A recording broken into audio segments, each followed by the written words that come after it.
நம்மளுடைய ரெகுலேட்டர் வந்து எந்தெந்த விதத்திலெல்லாம் இன்வெஸ்டரை ப்ரொடெக்ட் பண்ணுறதுக்கு முடியுமோ அதற்கான எல்லா முயற்சிகளையும் முழு மனதோடு எக்ஸ்சேஞ்சஸோட ஒரு கோஆப்ரேஷனோட பண்ணிட்டு இருக்காங்க.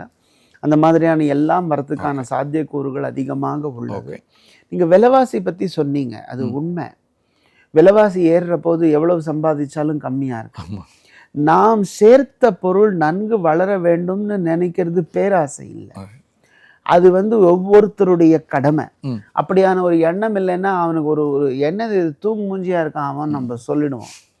ஆனால் சரியான வழியில பண்ணலாமே சார். சொல் புத்தி சுய புத்தின்னு ரெண்டு. சுய புத்தி இல்லைன்னா சொல் புத்தியில போகலாம். எப்படி பக்கத்து வீட்டுக்காரங்க அவங்க ஒரு ரிலேட்டிவ் சொன்னாங்கன்னு போட வேண்டாம், மியூச்சுவல் ஃபண்டில் போடலாமே. மியூச்சுவல் ஃபண்டில் அவங்க ரிசர்ச் பண்ணி டைவர்சிஃபையபிள் ரிஸ்கெல்லாம் இல்லாத ஒரு பெரிய ஃபண்டில் இண்டெக்ஸ் ஃபண்டுன்னு சொல்கிறாங்க.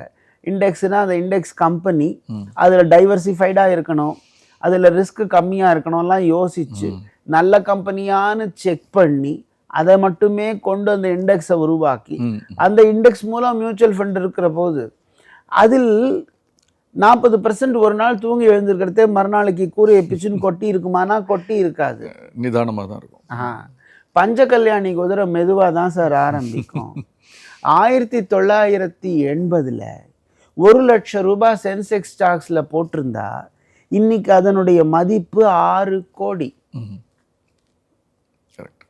மெல்ல மெல்ல வளர்ந்தாலும் வளர்றது இல்லையா? நிச்சயமா இது மெல்லமாவும் வளரல, வேகமா தான் வளர்ந்து.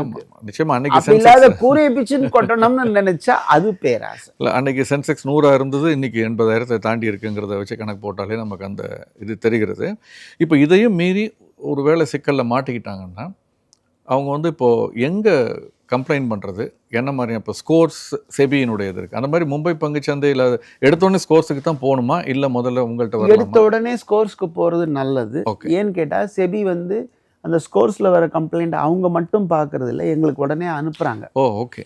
எந்தெந்த பங்கு சந்தைக்கு போனால் அதன் மூலமாக அந்த வாடிக்கையாளருக்கு நீதி கிடைக்குமோ அவங்க எல்லா இடத்துக்கும் அனுப்புகிறாங்க.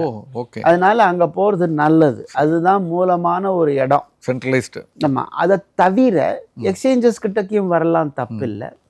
அதுவும் தவிர ஆம்புட்ஸ்மேன் ஸ்கீம்னு வச்சுருக்காங்க செக்யூரிட்டிஸ் மார்க்கெட்டுக்கு, நம்ம ஆர்பிஐயில் வச்சுருக்கிற மாதிரி அவங்க கிட்ட போகலாம். அதுவும் தவிர பெரிய ஃப்ராடாக யாரான்னு ஒருத்தர் பண்ணியிருக்காங்கன்னா என்ஃபோர்ஸ்மெண்ட் டைரக்டரேட், எஃப்ஐஆர் எல்லாமே பண்ணலாம். அதற்கான சாத்தியக்கூறுகள் இருக்குது.